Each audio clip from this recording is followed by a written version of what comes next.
What? What's going on, everybody? It's Matt, aka the Lumberjack Landlord. Super excited to be here for a Three Amigos. Couldn't do it yesterday, and yes, I'll get it out of the way because of my work schedule. So, Dion, there you have it. Anyway, couldn't do the Three Amigos yesterday, but I've got two of my favorite guys here. Dion, how's it going, my man? Ready to mock me? It's going great. I never want to miss an opportunity to take a shot at you, but I also don't want to miss a shot to respect you. You missed yesterday because you were closing on a deal. Again, yes, that's true. Yeah. If you were going to miss one of these, that's okay. Three deals in 3 days. So yeah, so Mike, I'm coming for more cards, my man. You got it. Hey, I got a whole stack of them. I'll send it as many as you want. How's it going, Zub? Going good, man. Every day Saturday, and I mean that with every fiber of my being. I love it. So what I wanted to talk to you guys about today, super awesome topic, the coming rent apocalypse. I wanted to get your guys' views on rents and what I believe is the coming apocalypse. I think I've seen some things developing in the last few weeks that if people aren't aware of it, they are going to get absolutely obliterated.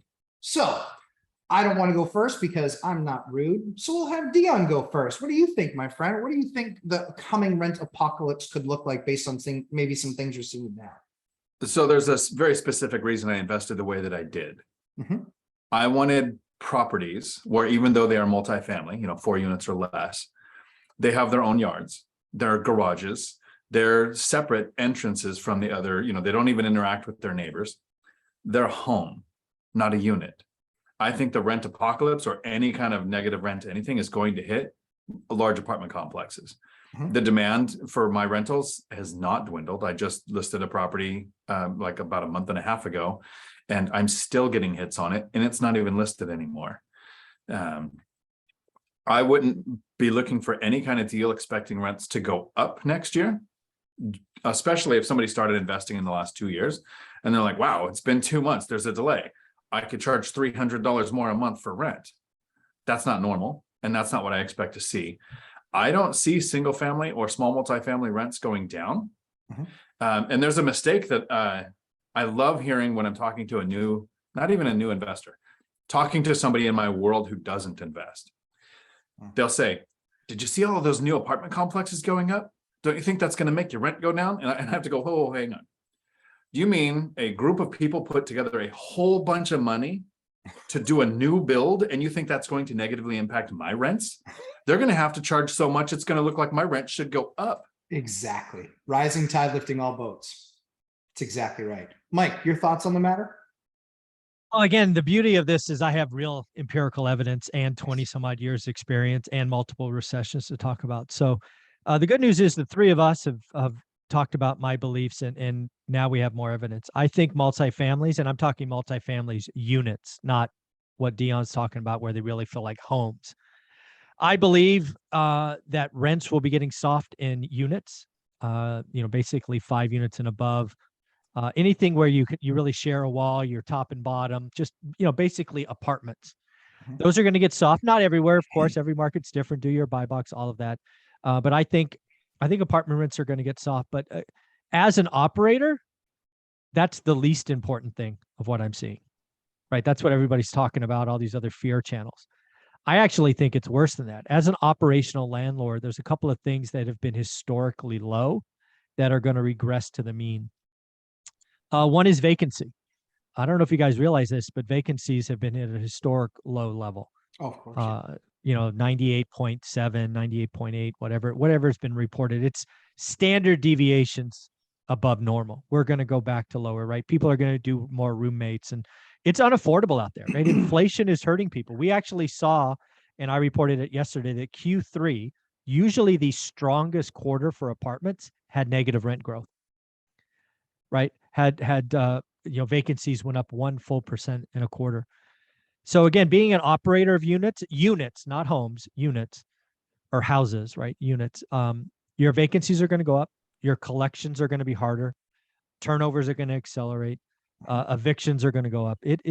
I don't have great feelings about 2023. And unfortunately, that's going to hit apartments on an operational level, right? Historically speaking, the last 2 years in the pandemic, lots of landlords got spoiled both with rent increases as Dion highlighted, but also occupancy. You know, Matt, I don't know how much money you collected from organizations to pay rent, but I'm sure it was tens of thousands of dollars. Yeah, That is now off in most it's places. It's in the six figures. Mhm. Yeah. So I think the next, apocalypse will certainly get clicks. It's going to be bad. It'll be statistically relevant It is. coming. And it's, again, I think rents gets the headlines. As an operator, every other metric's going to go bad. Bad debt up, evictions up, delayed payments up, vacancies up, turnovers up. It as an operational landlord in units, it's not going to be fun. No, in my completely agree. Completely agree. I think the other couple elements that I've been able to uncover in the last probably 2 weeks, I think that are very relevant. And it's personal experience talking to other landlords. One of the really interesting things, so I will do based on what I know, which is my county. My county currently is doing 200 to 250 rental payments through the county to landlords, and it's about a 90-day cycle. So if we just do the math real quick, about 250 a week, about 1,000 a month, about 3,000 rental units are getting basically subsidized right now by people that aren't paying their rent, not including Section 8. And keep this in mind, that's of a housing or human population area of only 50,000 people. That's a big number. And so what I would say to that is, I think where the apocalypse comes in is that right now I'm posting when it's 37 degrees outside, and they know that they're not moving in for another few weeks. So it's only going to get colder. It's going to be below, it's going to be freezing.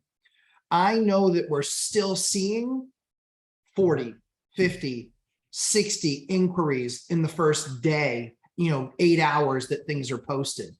We're seeing it just real quick, just so I understand that's all great, but tell me about a normal year. Cause I'm guessing for 40 or 50, I have no context. Is it usually 4 or 5 or is it 0 or? Yeah. So the context is in that same, it's about triple what it normally would be as far as volume of inquiry.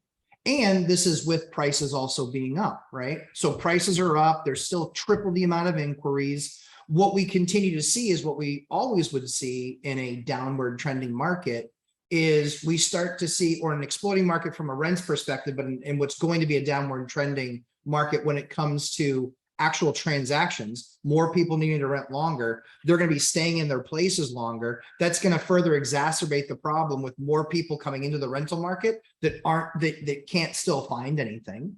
What I've seen that's interesting is all of those rents are still up. I'm not taking rent discounts. I'm actually getting multi-year deals in place. But I think what's most interesting to me is because of our criteria of 3x wages, we're actually seeing a smaller and smaller percentage of people actually qualify.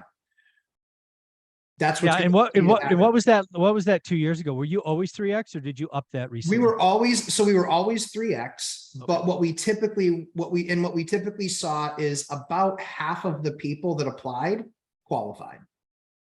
About half, okay. 680 credit score and 3x income or 3x rents. And now we're seeing it's not anywhere near half. It's more like 17%. 17%. That's from your perspective, the good news, you only need one. Yes. Right. Because you have one unit, but silver lining. But it does send red flags because they've got to go somewhere. It does. And that's a problem. They have to go somewhere. So I think the other part of this that I think is the apocalypse, and what I really wanted to kind of make sure that we boxed that was in May-ish of next year, those units no longer have funding. Well, the money's currently don't have. Yep. Funding. But if it follows through, thousands of people will be getting notices all around the same time, because it's not a matter of when your benefit expires. It's a matter of when the money runs out. Yeah. It's, That's what's going to cause the apocalypse, I believe, because I think that I would see a typical 2-week eviction, like to get into court, it's usually 2 weeks for us. Now it's about 3 weeks for us. That could easily go to 8 weeks, 10 weeks, 12 weeks. And that means a lot of judgments against a lot of people in going through that process Yeah, and we very likely are in the middle or of a recession. middle of a recession. Damn. Dion, what are your thoughts? I actually see the literal opposite. Okay. I know that the title of course you the do. video is Rent Apocalypse, and I think some people are thinking, sitting back going, oh, that means rents are going to go down. These three guys who invest have a lot of experience are going to tell me how this is going to happen. So they clicked on this to see what could make rents go down. Mhm. I talked about investing like we never expect rents to go up, right? Yes. We benefit from it when it happens, but we don't expect it. So syndications that we're counting on rent increases to continue. Yeah. But here's why I think the real rent apocalypse is going to hit renters, not owners. Mhm. And this is something Matt brought to us. There's a website, and we will pin a link in the comments below, where you can look up the fair market rent that the housing authorities and the nonprofits that run your voucher program use to set the rents. And that rent is based on the last 5 years data. In 2020 and 2021, most markets saw a 30 to 40% rent increase. When that starts to get factored into your fair market rent, Section 8 in 2024, it's already going up for 2023. 2024 could see a significant increase, Massive. and the rising tide hits all the boats. I think people are going to be shocked when they think, I'm just going to keep renting and buy in a year when prices come down. So if prices and rates don't come down in a year and rents go up, that's where the apocalypse is going to hit. And I don't think it'll be people who can't pay and funding sources go away. I think people will then start to look at, as renters, how do I move a family member in? How does one of us stop pursuing their career because daycare is so expensive and just stay at home parent because rent or housing is the biggest expense again? Roommates, different forms of house hacking. When you're a renter, you don't have a worse place to go. Right. If you're an owner, you can go, okay, I'm going to stay here for a year and a half. I'm going to go through a foreclosure. And then I'm either going to, go rent a place that doesn't check credit, doesn't care income. But when you're renting and your rental history is going to be impacted by that, you will find a way. There are people benefiting from the subsidies. They're going to say, yeah, if I can get this government agency to pay my rent every month, I will. They're in for a rude awakening that 1 month when it stops, but I think they'll figure it out. And then when that Section 8 adjustment hits, we're going to benefit from it. Yeah, and you're absolutely right, Dan. The other element of this apartment analysis I shared yesterday is the average income of a renter in the last quarter went up 14%. So said another way, I don't know what's the right answer. Qualification of a renter is stronger now. And that's all because of affordability on homes, right? There are people now having to rent when they would choose to buy. They just don't qualify. They can't get a yes answer from a bank. They make plenty of money. They just don't have the down or can't have the payment or whatever. So we're actually going to see you're going to see a higher, I don't want to say higher quality because that's like a personal judgment. You're just going to see higher income people have to rent because they can't buy. Sure. And that happened in the last quarter, 14% increase. That's meaningful. And we saw today with the Strong's job number going down to 3.5%, rates are going to go even higher. So that trend will probably continue. I think the other thing you guys can watch too is, and we never bring about an idea or talk about what we're experiencing without having come up with some sort of a solution. And so I think that one of the things that I've seen is that there is a 100% recidivism rate of tenants that coming off of assistance, no longer paying their rent. It's 100% for me. Not a third, not a half, 100% don't make their first month's payment after 18 months of having their rent paid. So what I would say is this. I believe that based on that, and even if I start to tick up, 20% doesn't warm the cockles of my heart. It needs to be 80% are paying or 90% are paying. And then there's some exceptions to the rule. I believe what landlords will have to be ready to handle is managing and understanding weeks of life that they have left. Brian Lebo talks about months of life. I believe it's weeks of life because rent's not always due on the first, and payments for taxes and payments for water bills not always due. So I want to look at weeks of life. And so the good news is that because I have so much free time not being retired and I haven't given up, because of that, I actually put together basically an app that will allow landlords to stress test their portfolio, because that's something that banks are starting to do now.